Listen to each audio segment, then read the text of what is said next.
Hello दोस्तों, मैं हूं आपका दोस्त हेमंत चौहान और मैं आपका स्वागत करता हूं आपके अपने यूट्यूब चैनल कैड गुरु में। आज हम ऑटो कैड का नया सेशन शुरू करने जा रहे हैं। जो भी दोस्त हमारे ऑटो कैड सीख रहे हैं या सीखना चाहते हैं, उन लोगों के लिए ये वीडियो बहुत ही यूज़फुल होगा। यहाँ हम ऑटो कैड को बिल्कुल ही बेस से स्टेप बाय स्टेप सीखने की कोशिश करेंगे। तो वीडियो के अंत तक बिल्कुल बने रहें और वीडियो को लाइक, सब्सक्राइब और शेयर करना बिल्कुल ना भूलें। तो चलिए शुरू करते हैं और सीखते हैं हम आज का पहला tutorial, basic introduction of AutoCAD. तो ऑटोकैड है क्या? तो ऑटोकैड का जो फुल फॉर्म है उसका है ऑटोमेटिक कंप्यूटर एडेड डिज़ाइन कह सकते हो, या फिर automation computer aided design. Auto से आपका हो गया ऑटोमेटिक और ऑटोमेशन, सी से कंप्यूटर, ए से एडेड और डी से डिज़ाइन। अब कोई भी हम सॉफ्टवेयर सीखते हैं तो उसके कुछ ना कुछ रूल्स एंड रेगुलेशंस होते हैं। वैसे ही ऑटोकैड के अंदर भी हम 5 रूल के बारे में पढ़ेंगे, जिसमें सबसे पहला रूल आपका आता है यूनिट। अब ये यूनिट क्या होता है? यूनिट होता है कि हम कभी भी ऑटोकैड के अंदर कोई ड्राइंग बनाएंगे तो ड्राइंग किस यूनिट के अंदर है, किस पैरामीटर के अंदर है, कि वो मीटर में है, सेंटीमीटर में है, किलोमीटर के अंदर है। तो ये चीज़ हमें फाइंड आउट करनी पड़ती है और ये हमें कंप्यूटर को बताना होता है। इसलिए हमें सबसे पहला चीज़ जो हमें रूल याद रखना पड़ेगा वो है यूनिट। ठीक है। उसके बाद है लिमिट। लिमिट क्या होता है? लिमिट होता है invisible rectangular boundary in drawing area. अब हम कंप्यूटर के अंदर एक छोटा सा नट बोल्ट भी बना सकते हैं और एक 2 किलोमीटर का रोड भी बना सकते हैं। तो कंप्यूटर के अंदर जो स्पेस है वो इन्फिनिटी टाइम है। मतलब हम छोटी से छोटे ऑब्जेक्ट और बड़े से बड़े ऑब्जेक्ट को बना सकते हैं, पर कंप्यूटर में हमें वो स्पेस डिफाइन करना पड़ेगा। वो स्पेस हम डिफाइन करते हैं लिमिट से। तीसरी चीज़ है ग्रिड। ग्रिड क्या होती है? ये एक ग्राफिकल रिप्रेजेंटेशन है। जैसे मैं आपको ऑटोकैड के अंदर दिखाता हूँ ग्राफिकल रिप्रेजेंटेशन। ये जो आपको पीछे जो ये ग्राफिकल रिप्रेजेंटेशन दिख रही है, ये है ग्रिड। ठीक है। अब हम आगे चलते हैं। उसके बाद है जूम और ऑल। जूम और ऑल का क्या मतलब है? जैसे कि हमने कोई इमेज बनाया और एकदम से वो इमेज बहुत छोटी बन गई है, तो हम उसमें जूम और ऑल करके उसको हम अपने सामने विजिबल एरिया में ला सकते हैं। ये सारी चीज़ हम जैसे हम ड्राइंग प्रैक्टिस करेंगे वो चीज़ आपको धीरे धीरे समझ में आने लग जाएगी। अभी तो मैं आपको सिर्फ एक थ्योरेटिकल अप्रोच दे रहा हूँ। ठीक है। अब क्या होता है कि इसके अंदर एक टॉपिक है ऑटोकैड के अंदर जो हमें बहुत ज़रूरी है समझना। उसे कहते हैं हम कोऑर्डिनेट सिस्टम। ठीक है। इसके अंदर आपको दो एक्सिस दिख रहे होंगे, एक्स और वाई। जहाँ पे एक्स और वाई आपस में इंटरसेक्ट हो रहे हैं, इस पॉइंट को हम कहते हैं 0,0, जिसे हम कहते हैं ओरिजिन। ठीक है। और यहाँ पे मैंने लिखा हुआ है 0,0, जिसमें पहला जीरो है वो एक्स का है और दूसरा जीरो है वो वाई का है। अब जैसे हमने ऑटोकैड ओपन किया, यहाँ पे भी आपको एक्स और वाई कोऑर्डिनेट दिख रहे होंगे। एक्स ये रहा एक्स एक्सिस और वाई एक्सिस, जहाँ पे एक्स और वाई इंटरसेक्ट हो रहे हैं, इस पॉइंट को हम कहेंगे ओरिजिन। ठीक है। अब ये समझाने का मतलब है कि अगर हम जब भी left hand side right hand side जाएंगे, सॉरी राइट हैंड साइड जाएंगे, तो एक्स में चेंज आएगा, वो भी पॉजिटिव चेंज आएगा। जब भी हम एक्स में चेंज आएगा, जब भी हम लेफ्ट हैंड साइड जाएंगे तो नेगेटिव का चेंज आएगा। वैसे ही जब हम वाई साइड में ऊपर की ओर जाएंगे तो पॉजिटिव का चेंज आएगा, और वही अगर हम डाउनवर्ड जाएंगे तो नेगेटिव का चेंज आएगा। ये छोटे मोटे रूल हैं जो हमें ध्यान रखने पड़ेंगे आगे जब हम कोई ड्राइंग बनाएंगे। इसके बाद आता है हमारे कुछ कमांड, जैसे कि ortho command, offset command, trim command, extend command और ऑब्जेक्ट मैप कमांड। आज हम इन्हीं कमांड के बारे में जानने की कोशिश करेंगे। ठीक है। मतलब मेन जो हमारा ऑटोकैड शुरू होता है वो यहाँ से शुरू होता है लगभग। ठीक है। तो सबसे पहला आपका आ गया ऑर्थो कमांड। ऑर्थो कमांड क्या होता है? तो ये मैं एक ड्राइंग से समझाता हूँ आपको। ठीक है। अब इसके अंदर क्या है कि आप लाइन माउस से यहाँ जाके लाइन पे क्लिक करके भी ले सकते हो और कीबोर्ड से एल टाइप करके एंटर करके भी ले सकते हो। तो जैसे ही मैंने माउस से यहाँ क्लिक किया तो कमांड लाइन पे एक लाइन आ गई, स्पेसिफाई फर्स्ट पॉइंट। तो आपको हमेशा ध्यान रखना है कि पहला पॉइंट 0,0 होगा, 0,0। ठीक है। अब ये लाइन देखो आपके 0,0 पे आ गई और ये लाइन किसी भी एंगल पर रोटेट हो सकता है।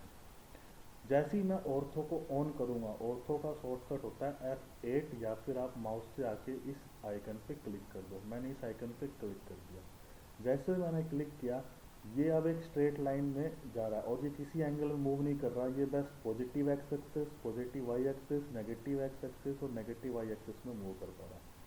तो बस आपको कुछ नहीं करना, आपने सिर्फ माउस से डायरेक्शन देना है और डिस्टेंस डाल देनी है आपने। जैसे मैंने डिस्टेंस डाल दिया 5 का और एंटर कर दिया। अब ये जो 5 की लाइन है ये स्क्रीन से बाहर जा रही है, मतलब कि जो हमारे सामने जो अभी वर्किंग स्पेस है ये 5 की लेंथ के हिसाब से कम है, मतलब अब हमें इसे लिमिट में लेना पड़ेगा। तो सबसे पहले तो लिमिट में हम कैसे बनाएंगे, हम क्या करेंगे, टॉप पर क्लिक कर देंगे।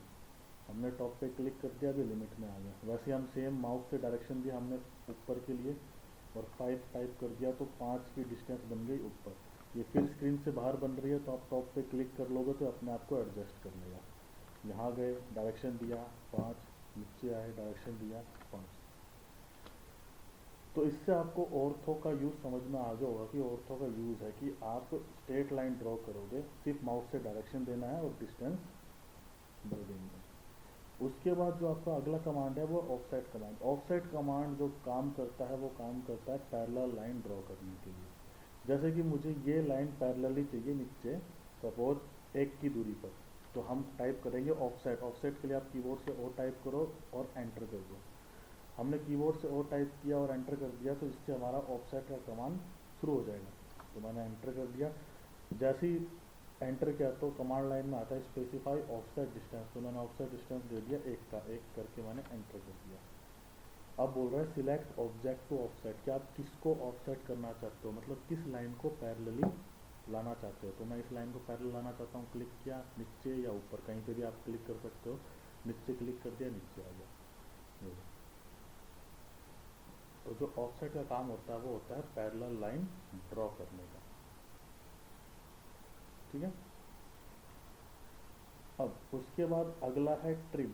ट्रिम का काम होता है किसी भी एक्स्ट्रा पार्ट को हटा देना, और इसमें नोट करने की बात है, इसमें आप डबल एंटर करोगे। बाकी सब में आप सिंगल एंटर कर रहे थे, ट्रिम और एक्सटेंड में डबल एंटर करोगे। हम गए, टाइप करेंगे कीबोर्ड से, मैंने TR टाइप किया कीबोर्ड से और एंटर कर दिया। एक बार फिर से एंटर कर दिया, डबल एंटर।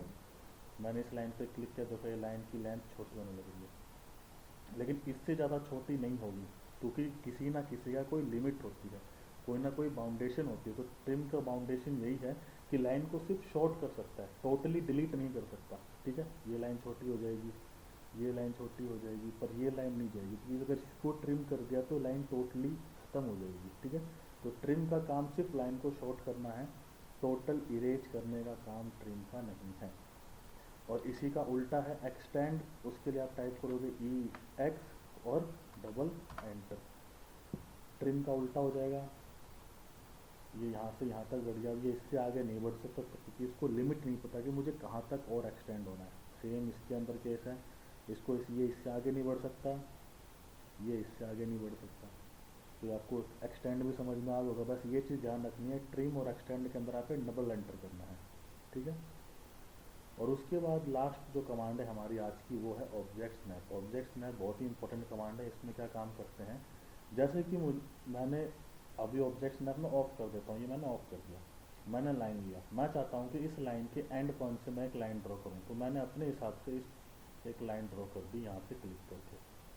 ठीक है, लाइन लिया, यहाँ से मैंने एक लाइन ड्रॉ कर दी, पर इससे क्या हुआ, एक एरर आ गया। तो इस एरर से बचने के लिए हम ऑब्जेक्ट स्नैप का यूज़ करते हैं। हम गए, यहाँ से आप ऑब्जेक्ट स्नैप पे क्लिक कर दो और फिर यहीं पे आके माउस से राइट क्लिक करो और ऑब्जेक्ट स्नैप सेटिंग पे चले जाओ। तो यहाँ पे आपको सब जो है चेक मिलने चाहिए। अगर कोई भी चीज़ चेक नहीं हो तो आप सिलेक्ट ऑल करके चेक कर सकते हो। तो आपको बता रहा है कि एंड पॉइंट को ऑटोकैड स्क्वायर से शो करेगा, मिड पॉइंट को ट्रायंगल से शो करेगा, सेंटर को सर्कल से शो करेगा, ऐसे सबके सिंबल जस्टिफाइड कर रखे हैं। ओके कर दिया। अब आपने लाइन लिया, आप चाहते हो इस लाइन के एंड पॉइंट से शुरू हो तो देखो इसके पास गया तो इसने सिंबल शो कर दिया, यहाँ से हम नीचे आ गए। आप चाहते हो अब कि इस लाइन के मिड पॉइंट से मुझे कोई लाइन चाहिए, तो आपने लाइन लिया और इसके मिड पॉइंट से आपने लाइन लेना शुरू कर दिया। तो ऑब्जेक्ट्स में का काम होता है कि जो लाइन की प्रॉपर्टी है एंड पॉइंट, मिड पॉइंट, उनको बिना किसी खास मेहनत से निकालना।